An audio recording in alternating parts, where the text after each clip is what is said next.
ഹജ്ജിമാരോട് പ്രത്യേകം പറയാനുള്ളത്, ഏറ്റവും പ്രധാനപ്പെട്ട ഒരു ഇബാദത്തിലേക്കാണ് നിങ്ങൾ പോകാൻ വേണ്ടി ഉദ്ദേശിക്കുന്നത്.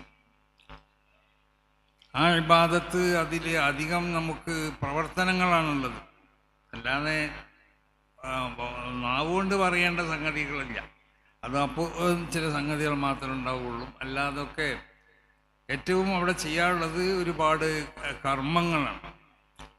അപ്പോൾ ആ കർമ്മങ്ങൾ ചെയ്യുന്നതിന് ചില പ്രത്യേകമാവുന്ന നിബന്ധനകൾ വിശുദ്ധ ശരീഅത്ത് നിശ്ചയിച്ചിട്ടുണ്ട്. ഇപ്പോൾ ഉദാഹരണമായിട്ട് തവാഫ്, ഇവിടെ വിശദീകരിക്കപ്പെടും. തവാഫ് എവിടുന്ന് തുടങ്ങണം, എവിടെ പോയാണ് അത് അവസാനിപ്പിക്കേണ്ടത്, സഅയ് എവിടുന്ന് തുടങ്ങണം, എവിടെ പോയി അവസാനിപ്പിക്കണം, അങ്ങനെ അതിൽ നടത്തപ്പെടുന്ന കർമ്മങ്ങൾ, പ്രത്യേകിച്ച് അറഫയിലുള്ള വഖൂഫ്, അത് ഹജ്ജിൻ്റെ ആ കർമ്മങ്ങളിൽ നിന്ന് ഏറ്റവും പ്രധാനപ്പെട്ടതാണ്.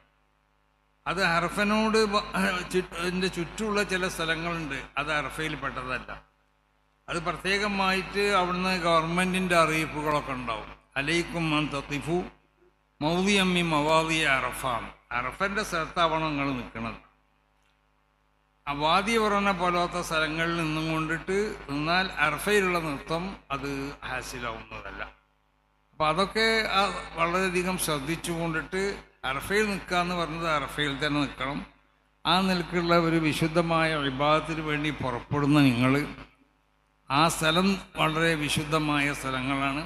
ആ സ്ഥലത്തിനെ സംബന്ധിച്ച് നമുക്കറിയാം, അല്ലാഹു സുബ്ഹാനഹു വ തആല ഏറ്റവും വിശുദ്ധമായ സ്ഥലമായി കൊണ്ട് പ്രഖ്യാപിച്ച സ്ഥലങ്ങളിൽപ്പെട്ട ഒന്നാണ്. ആ മക്ക എന്ന് പേര് വെക്കാനുള്ള കാരണം തന്നെ എന്താണെന്ന് ചോദിച്ചാൽ, മക്ക എന്ന് പറഞ്ഞ വാക്ക് അതിൻ്റെ അർത്ഥം യാ മക്കത്തൽ ഫാജിറ മുക്കി മക്കാന്ന, അതായത് അവിടെ ഒരു തമ്മാടിയാവുന്ന ഒരുത്തനിക്ക് അവിടെ സ്ഥാനം കൊടുക്കാൻ പാടില്ല, അവനൊക്കെ അവിടുന്ന് തുടച്ചു നീക്കപ്പെടണം എന്നുള്ളതാണ്. അങ്ങനത്തെവരെ തുടച്ചു നീക്കപ്പെട്ടതായ ഒരു സ്ഥലം.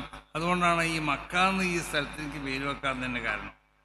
അത് ജാഹിലിയത്തിലും ജനങ്ങൾ ആദരിക്കുകയും ബഹുമാനിക്കുകയൊക്കെ ചെയ്തിരുന്ന ഒന്നാണ് കഅബ. നമുക്കറിയാം, റസൂലുള്ളാഹി സ്വല്ലല്ലാഹു അലൈഹി വസല്ലമ തങ്ങളുടെ ബിഅ്സത്തിന്റെ മുമ്പ് തന്നെ ജീവിച്ച ആളുകൾ, അവർ ചില ആളുകൾക്കൊക്കെ ഇബ്രാഹിം നബി അലൈഹി സ്വലാത്തു വസ്സലാമിൻ്റെ ദീന് കൊണ്ട് പിടിച്ചിരുന്നവരുണ്ടായിരുന്നു. ചിലർ തൗഹീദുമ്മ തന്നെ ആയിരുന്നു, ചില നബിമാരെ കൊണ്ട് അവർ വിശ്വസിച്ചിട്ടില്ലായിരുന്നു. ചിലർ വേറെ ചില നബിമാരെ കൊണ്ട് വിശ്വസിച്ചു, അവരുടെ ശരീഅത്തൊക്കെ ദുർബലപ്പെടുത്തപ്പെട്ടതാണെങ്കിൽ. ചിലർ മതമില്ലാത്തവരായിരുന്നു, നിരീശ്വരവാദികളായി. ചിലർ മുശ്രിക്കീങ്ങളായിരുന്നു. ഇബാദത്തിന് വേണ്ടി അവർ ലോകത്ത് അത് ഒരു അഭയം കിട്ടാൻ വേണ്ടി സഞ്ചരിച്ചു. അവസാനം വിഗ്രഹാരാധനയിൽ എത്തിപ്പെട്ട ഒരു വിഭാഗം ആളുകൾ, അതൊക്കെ അന്ന് മക്കത്തുണ്ടായിരുന്ന അവസ്ഥ, റസൂലുള്ളാഹിന്റെ ബിഅ്സത്തിന്റെ മുമ്പായി. പക്ഷെ അന്ന് ജീവിച്ചിരുന്ന ആളുകളും ഈ കഅബത്തിന് ഒരു പുണ്യമായ ഭവനായി കൊണ്ടാണ് അവർ കേട്ടത്.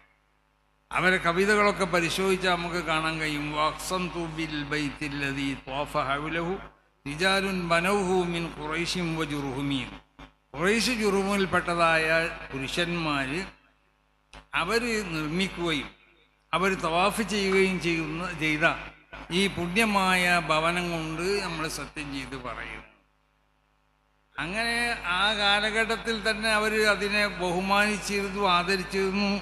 ഏതുവരെ സാധാരണ ഉടുക്കണ വസ്ത്രം ഉപയോഗിച്ചു കൊണ്ടിട്ട് ആ കഅബത്തിനെ അവർ തവാഫ് ചെയ്യാൻ തന്നെ മടിച്ചിരുന്നു. അതുകൊണ്ട് നഗ്നരായിട്ട് തവാഫ് ചെയ്ത ഒരു സമ്പ്രദായവും അവിടെ ഉണ്ടായിരുന്നു. അല്യവുമയബുദു കുല്ലുഹു ഔ ബഅദുഹു, അവിടത്ത് മുഴുവനോ അല്ലെങ്കിൽ അതിൽ നിന്ന് കുറച്ചൊക്കെ ഇന്ന് വെളിപാടുന്നൊക്കെ പറഞ്ഞുകൊണ്ടിട്ട് തവാഫ് ചെയ്ത കാലഘട്ടമൊക്കെ ഉണ്ടായിരുന്നു. ഏതായാലും ആ നിലക്ക് ബഹുമാനിക്കപ്പെട്ടിരുന്ന ഒരു ഭവനായിരുന്നു ഈ കഅബ എന്നുള്ളത്. അപ്പോൾ അല്ലാഹു സുബ്ഹാനഹു വ തആല അള്ളാഹുവിൻ്റെ ഭൂമിയിൽ നിന്ന് ഏറ്റവും വിശുദ്ധമായി അള്ളാഹു ഇഷ്ടപ്പെടുന്ന സ്ഥലങ്ങളാണ് അള്ളാഹുവിൻ്റെ മസാജിദ്. അതിൽപ്പെട്ട അള്ളാഹു അതിനേക്കാൾ, ആ മസാജിദുകളേക്കാൾ അള്ളാഹു ഇഷ്ടപ്പെടുന്ന ഏറ്റവും വലിയൊരു ഭവനാണ് അത് കഅബ എന്നുള്ളത്.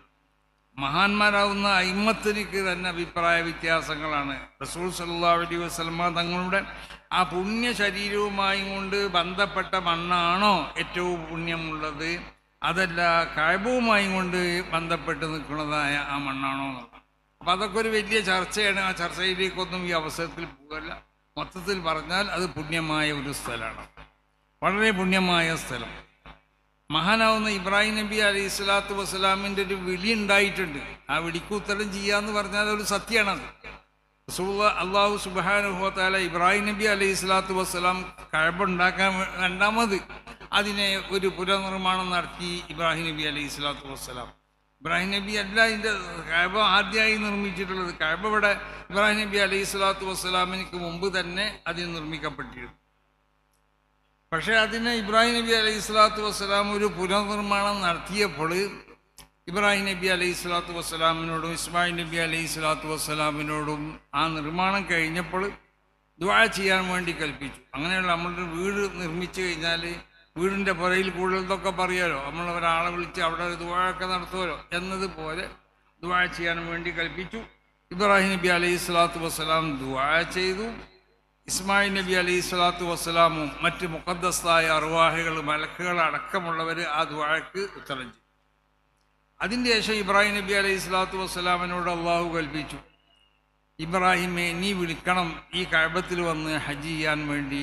ഇവിടുത്തെ മശായിറുകൾ മുഖദ്ദസാവുന്ന സ്ഥലങ്ങൾ അതിനെയൊക്കെ പിന്നെ അവിടെയൊക്കെ സിയാറത്ത് ചെയ്ത് അവിടെ ചെയ്യേണ്ട കർമ്മങ്ങൾ ചെയ്യാനൊക്കെ വേണ്ടി, ഹജ്ജിനോട് ബന്ധപ്പെട്ട കർമ്മങ്ങളൊക്കെ ചെയ്യാൻ വേണ്ടി.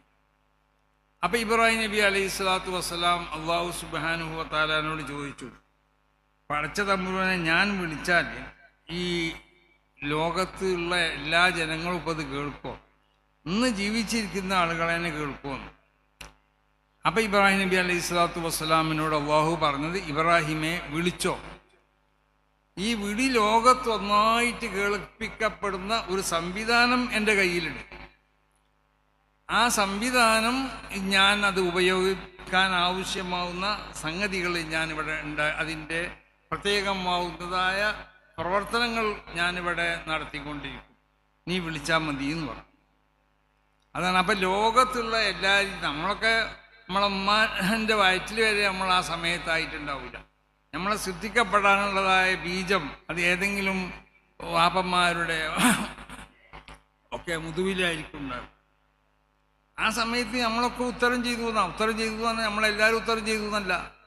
ഹജ്ജിന് പോകാൻ അള്ളാഹു സുബ്ഹാനഹു വ തആല ആർക്കൊക്കെയാണോ അള്ളാഹു അതിന് തീരുമാനിക്കപ്പെട്ടിട്ടുള്ളത് ആ ആളുകളൊക്കെ ഉത്തരം ചെയ്തിട്ടുണ്ട്. പിന്നെ നമുക്കൊരു സംശയം എന്താണെന്ന് പറഞ്ഞാൽ നമുക്കത് ഓർമ്മയില്ലല്ലോ എന്ന്. ഓർമ്മ ഉണ്ടാവില്ല. കാരണം നമ്മൾ ജനിക്കപ്പെട്ടു, ആ ജനിക്കപ്പെട്ട അവസരത്തിലുണ്ടായിരുന്ന ഒരു വിശുദ്ധി ഉണ്ടായിരുന്നു. ആ വിശുദ്ധി നമ്മൾ തക്ലീഫിൻ്റെ ലോകത്തെത്തുമ്പോൾ ആ വിശുദ്ധി നഷ്ടപ്പെട്ടു പോവുകയാണ്. നമ്മൾ പ്രസവിക്കപ്പെടും, അതല്ലേ ഉമ്മ പ്രസവിക്കപ്പെട്ടതുപോലെയാണ് ഹജ്ജ് ചെയ്താൽ നീ വരാന്നല്ലേ. ഉമ്മ വരദത്തുഹു ഉമ്മുഹൂന്ന, ഉമ്മ പ്രസവിക്കപ്പെട്ട ദിവസം പോലെ. പക്ഷേ ആ പറഞ്ഞ വാക്കിൻ്റെ അർത്ഥം എന്താ? നീ പൂർണ്ണമായിട്ട് എല്ലാ പാപങ്ങളിൽ നിന്നിട്ടും നീ പിന്നെ ശുദ്ധീകരിക്കപ്പെട്ടുകൊണ്ടായിരിക്കും ഹജ്ജ് ചെയ്താൽ നീ പുറത്തു വരാം. പക്ഷെ അതിന് ഹജ്ജിന് ചെയ്യപ്പെടേണ്ട അതിൻ്റെ പ്രത്യേകമാവുന്ന ഹജ്ജ് മബ്റൂറായി കൊണ്ടിട്ടുള്ള ഹജ്ജ് ചെയ്യാൻ ആവശ്യമാവുന്ന കർമ്മങ്ങൾ ചെയ്യുമ്പോൾ നമ്മൾ ശ്രദ്ധിക്കപ്പെട്ടതായ സംഗതികളുണ്ട്. ആ ഇഖ്ലാസിനെയും മറ്റുള്ളതായ അതിനോട് ബന്ധപ്പെട്ട മറ്റുള്ള കാര്യങ്ങളൊക്കെ ഹജ്ജിന് ഉദ്ദേശിച്ചോടെ മുതൽ തന്നെ തൗബ ചെയ്ത് അല്ലാഹു സുബ്ഹാനഹു വ തആലയിലേക്ക് മടങ്ങി ആ തൗബൻ്റെ 3 നിബന്ധനകൾക്കപ്പുറത്ത് മനുഷ്യന്മാരോട് വല്ല ഹക്കുകളുണ്ടെങ്കിൽ അതൊക്കെ പൊരുത്തപ്പെടിച്ചോ അത് വീട്ടിയോ, അങ്ങനത്തെ 4ാമത്തെ ഒരു നിബന്ധനയും. പിന്നെ വേറെ കുറേ നിബന്ധനകളും മഹാന്മാരാവുന്ന മശായിഖന്മാർ പറഞ്ഞിട്ടുണ്ട്. തൗബ ചെയ്തു കഴിഞ്ഞാൽ ആ തൗബ അവൻ്റെ മരണം വരെ അതിൻ്റെ ആ വിശുദ്ധി നിലനിർത്തണം. അതിനവൻ അതുപോലെ വിശുദ്ധമായ സാഹചര്യങ്ങളുമായിട്ട് അവൻ ഇണങ്ങിച്ചേരണം, വിശുദ്ധന്മാരുമായുള്ള കൂട്ടുകെട്ട് അവനക്ക് ഉണ്ടാവണം. എന്നാലേ ഈ തൗബൻ്റെ വിശുദ്ധി നിലനിർത്താൻ കഴിയൂ. അപ്പം തൗബ ചെയ്ത് മറ്റുള്ള ഹക്കുകളൊക്കെ വീട്ടി അതിന് വേണ്ട കാര്യങ്ങളൊക്കെ ഇൻഷാ അല്ലാഹ് തുടങ്ങുമ്പോൾ ചെയ്യേണ്ട സംഗതികൾ മുതൽ മറ്റൊക്കെ പ്രസംഗത്തിൽ വരുന്നതുകൊണ്ട് ഞാൻ അതിലേക്കൊന്നും കടക്കണേ. അപ്പം ആ നിലക്ക് നമ്മൾ ഹജ്ജ് ചെയ്ത് നമ്മളെ എല്ലാ നിലക്കുള്ളതായ വിശുദ്ധി അല്ലാഹു യൗമ വലദത്തുഹു ഉമ്മുഹു എന്ന് പറഞ്ഞ് ആ ദിവസത്തിലുള്ള വിശുദ്ധി നമുക്ക് നമ്മൾ കൈവശമാക്കണം. അപ്പോൾ ആ വിശുദ്ധി നമ്മളിൽ നിന്നൊന്നും നിലനിൽക്കണില്ല. നമ്മൾ ആ പ്രസവിക്കപ്പെട്ട സമയത്തൊക്കെ ഈ വിശുദ്ധി നമ്മൾക്കുണ്ടാവും. ആ വിശുദ്ധി ഉണ്ടാവുന്നതുകൊണ്ടായിരിക്കും ചിലപ്പോൾ നമുക്കൊക്കെ അന്ന് നമ്മൾ ചിന്തിക്കേണ്ട മനസ്സിലാക്കേണ്ട കാലം വന്നാൽ നമുക്ക് അന്ന് ആ ഇബ്രാഹിം നബി അലൈഹി സ്വലാത്തു വസ്സലാം വിളിച്ച ആ വിളി കേട്ട ഓർമ്മ നമുക്കുണ്ടാവും. പിന്നെ നമുക്കിപ്പോൾ അത് ആ ഓർമ്മയൊന്നും നമുക്ക് ഉണ്ടാവില്ല, നമുക്കത് അറിയില്ല ഇങ്ങനെ സംഭവം ഉണ്ടായി എന്നുള്ളത് തന്നെ. എപ്പോഴേ വിളിച്ചു, എപ്പോഴേ നമ്മൾ കേട്ടു എന്നൊക്കെ. അപ്പം അത് നമ്മൾ തക്ലീഫിൻ്റെ ലോകത്ത് എത്തിപ്പെട്ട് കഴിഞ്ഞാൽ അവിടെ ശരീഅത്തിൻ്റെ ശരിയായ റൂട്ടിൽ നിന്ന് നമ്മൾ വ്യതിചരിച്ച് നമ്മൾ മഅസിയത്തുകളുമായി ബന്ധപ്പെട്ട് കഴിഞ്ഞാൽ പിന്നെ ഇതുപോലുള്ള കഴിഞ്ഞു പോയ കാര്യങ്ങളൊന്നും ആലമുൽ അർവാഹിൽ നിന്ന് കഴിഞ്ഞു പോയ കാര്യങ്ങളെ പറ്റിയൊന്നും ഓർമ്മ നമുക്കുണ്ടാവില്ല. അതുകൊണ്ട് നമുക്ക് ആ വിളിയെ പറ്റി അങ്ങനെ വിളി ഉണ്ടായിക്കണോ, ആ വിളിക്ക് നമ്മൾ ഉത്തരം ചെയ്തിക്കണമെന്ന് നമുക്ക് ഇതിൽ സംശയമാണ്. പക്ഷെ വിളി ഉണ്ടായിക്കുന്നുള്ള കാര്യം ഏതായാലും ഉറപ്പാണ്. വിളി ഹജ്ജിന് പോകാൻ ഉദ്ദേശിക്കുന്നതായ അതിന് അല്ലാഹു നിശ്ചയിച്ചതായ ആളുകളൊക്കെ അത് കേട്ടിട്ടുണ്ടെന്നുള്ള കാര്യം ഉറപ്പാണ്. അപ്പം അത് ആ കേൾക്കാനുള്ളൊരു സംവിധാനം അല്ലാഹു സുബ്ഹാനഹു ആ സംവിധാനങ്ങളാണെന്ന് ശാസ്ത്രജ്ഞന്മാരൊക്കെ ഉപയോഗപ്പെടുത്തുന്നത്. ലോകത്തുള്ള ആരും കേൾപ്പിക്കാൻ പറ്റുന്ന സാങ്കേതിക വിദ്യകൾ അവർ ഉപയോഗപ്പെടുത്തി ചെയ്യുന്നത് അതാണ്. പക്ഷെ അന്ന് ഇബ്രാഹിം നബി അലൈഹി സ്വലാത്തു വസ്സലാമിൻ്റെ ആ വിളി ഇതുപോലുള്ള സാങ്കേതിക വിദ്യകൾ ഉപയോഗിച്ചുകൊണ്ടല്ല അല്ലാഹു എത്തിച്ചത്. ആത്മീയമാവുന്ന ഇലാഹിയാവുന്ന പ്രത്യേകമാവുന്ന അതിൻ്റെ വിദ്യകൾ ഉപയോഗിച്ചുകൊണ്ട് അല്ലാഹു സുബ്ഹാനഹു വ തആല എല്ലാ സ്ഥലത്തും എത്തിച്ചു. അതാണ് നീ വിളിച്ചോ ഇബ്രാഹിമെ, വിളിച്ചോ എന്ന് പറഞ്ഞു. നീ വിളിച്ചാൽ മതി. വിളിച്ചാൽ ആ ശബ്ദത്തിന് നീട്ടി നീട്ടി നീട്ടി എത്തേണ്ട സ്ഥലത്തൊക്കെ അത് ഉമ്മമാരെ ഗർഭത്തിലുള്ളതായ കുട്ടിക്കും ഹജ്ജിന് പോകാൻ അല്ലാഹു നിശ്ചയിച്ചവരുടെ അവനും എത്തും. പാപ്പന്മാരുടെ മുതുവിലാണ് അവനെ സൃഷ്ടിക്കാനുള്ളതായ ഇന്ദ്രിയ ബീജം നിൽക്കുക. എന്നാൽ അവനക്കും ആ വിളി എത്തിയിട്ടുണ്ട്. ആ വിളിക്ക് അവൻ ഉത്തരം ചെയ്തിട്ടുണ്ട്. അപ്പം നമ്മൾ മനസ്സിലാക്കേണ്ടത് മഹാനാവുന്ന നബിയുല്ലാഹി ഇബ്രാഹിം അലൈഹി സ്വലാത്തു വസ്സലാം അവരുടെ ആ വിളിക്ക് ഉത്തരം ചെയ്തതായ ഒരു വിഭാഗമാണ് നമ്മൾ. ആ നിലക്ക് അല്ലാഹു നമ്മളെ ആദരിച്ചിട്ടുണ്ട്, ബഹുമാനിച്ചിട്ടുണ്ട്. അതിനാണ് നമ്മൾ പോകുന്നതും. അപ്പം ആ നിലക്ക് നമ്മളെ സംബന്ധിച്ച് ആദ്യം ഒന്ന് മനസ്സിലാക്കണം, നബിൻ്റെ വിളിക്ക് അത് ഏതോ ലോകത്ത് നമ്മളുണ്ടാവുമ്പോൾ നമ്മൾ എവിടെ ആയാലും വേണ്ടില്ല, ആലമുൽ അർവാഹിലാവട്ടെ അതല്ലാത്ത സ്ഥലത്താവട്ടെ, ആ വിളിക്ക് നമ്മൾ ഉത്തരം ചെയ്യാൻ നമുക്ക് സാധിച്ചു. ആ വിളി നമ്മളിലേക്ക് എത്തിച്ചു തന്നു. ആ നിലക്ക് നമ്മൾ ഈ വിശുദ്ധമാവുന്ന ഇബാദത്തിന് നമ്മൾ ഇറങ്ങി പുറപ്പെടുകയാണ്. അപ്പോൾ അതിൻ്റെ വിഷയങ്ങളൊക്കെ ശരിക്ക് ക്ലാസ്സിൽ നല്ലവണ്ണം പങ്കെടുത്ത് ശ്രദ്ധിച്ച് ആ വിഷയങ്ങളൊക്കെ മനസ്സിലാക്കി കൊണ്ടിട്ട് നല്ല നിയ്യത്തോടു കൂടി പുറപ്പെടുക, ഇഖ്ലാസോടു കൂടി പുറപ്പെടുക. ഇഫ്റാദുൽ ഹഖ് സുബ്ഹാനഹു വ തആല ബിത്താഅത്തി ഫിൽ ഖസ്ദ് എന്ന ഏതൊരു ഇബാദത്തുകൾ ചെയ്യുമ്പോഴും ആ ഇബാദത്തിൽ അല്ലാഹു സുബ്ഹാനഹു വ തആലാൻ്റെ വജ്ഹിന് വേണ്ടി മാത്രമാണ് ചെയ്യണമെന്നുള്ള ഒരു ബോധം നമുക്കുണ്ടാവണം. അതല്ലാത്ത നിലക്ക് നമ്മൾ ചെയ്താൽ ജനങ്ങളിൽ നിന്നുള്ള എന്തെങ്കിലും പ്രശംസ പിടിച്ചു പറ്റുക, അല്ലെങ്കിൽ ജനങ്ങളിൽ നിന്നുള്ള മറ്റു വല്ല കാര്യങ്ങളും ലഭിക്കപ്പെടുക, അതല്ലെങ്കിൽ ഒരു ആജിമെന്നോ അല്ലെങ്കിൽ അജുമാന്ന് വിളിക്കപ്പെടുക, ഈ നിലക്കുള്ള അല്ലെങ്കിൽ ഒരു ടൂറായിട്ട് ഉദ്ദേശിച്ചു പോവുക. അങ്ങനെ നിയ്യത്ത് വ്യത്യാസപ്പെട്ട് കഴിഞ്ഞാൽ അതിനനുസരിച്ചുള്ളതായ ക്വാളിറ്റി കുറവൊക്കെ ഇബാദത്തിൽ വന്നു പോകും. അപ്പം ഇബാദത്ത് പൂർണ്ണമായും കൊണ്ടിട്ട് 100% മാർക്ക് അതിൽ ലഭിക്കപ്പെടണം. 100%. അതിനാവശ്യമാവുന്നതായ ഘടകങ്ങളൊക്കെ പ്രത്യേകം ശ്രദ്ധിച്ചുകൊണ്ട് ഈ വിശുദ്ധമാവുന്ന ഇബാദത്തിന് വേണ്ടി പോകാം. പിന്നെ അവിടെ നമ്മൾ ചെന്ന് കാണുമ്പോൾ തന്നെ അവിടെ പല മദ്ഹബിലുള്ള സ്വീകരിച്ച ആളുകളുണ്ടാവും. അവരിൽ നിന്ന് കാണുന്ന ചില സംഗതികൾ കാണുമ്പോൾ ഇങ്ങനെയും ചെയ്യാന്നുള്ള ഒരു ധാരണയും ഞാനൊരിക്കൽ പണ്ട് ഹജ്ജിന് പോയപ്പോഴേ പിന്നെ നമ്മളെ നാട്ടിലുള്ള വരുത്ത ബാപ്പാൻ്റെ ഒരു സുഹൃത്ത് അയാളുണ്ട്. അപ്പോൾ പിന്നെ അന്ന് ഇത്രമാത്രം സൗകര്യമൊന്നും 80-ലാണെന്നാണ് ഞാൻ ഓർക്കുന്നത്. അപ്പോൾ മൂപ്പര് പിന്നെ ഒരിക്കൽ നേരത്തെ പോയി എറിഞ്ഞ് വന്ന് എന്നോട് പറഞ്ഞ് ആറൊക്കെ കഴിഞ്ഞു എന്ന് പറഞ്ഞു. അവിടെ നിന്ന് തിരക്കില്ല എന്ന് പറഞ്ഞു. അതിൻ്റെ ശേഷം കുളിച്ചാൽ പോയപ്പോൾ അവിടെ ഒരു നീക്കുറക്കാരത്തി ഒരു പെണ്ണ് പൈപ്പിൻ്റെ മുന്നിൽ വ്യവസ്ഥയായിട്ട്, അതായത് എന്തോ ചിലതൊക്കെ അടിയിൽ ഉടുത്തിട്ടുണ്ട്, ബാക്കിയുള്ള സ്ഥലങ്ങളൊക്കെ കാണിച്ചുകൊണ്ട് കുളിക്കുകയാണ്. അപ്പോൾ മൂപ്പരും ആ പൈപ്പിൻ്റെ അടുത്താണ് കുളിക്കാൻ പോയത്. അപ്പം എന്നോട് പറഞ്ഞു ഞാൻ സോപ്പൊക്കെ കൊടുത്തെന്ന് പറഞ്ഞു. ഞാൻ നല്ല തേച്ച് കൊടുത്താന്ന് വെച്ച് സോപ്പ്. പിന്നെ അപ്പം മൂപ്പര് മനസ്സിലാക്കി നമ്മളെവിടെയാണ് ഇപ്പോൾ ഇതിലേക്കൊക്കെ ചില കുടിസുകളും ചില നിയമങ്ങളൊക്കെ ഉള്ളത്.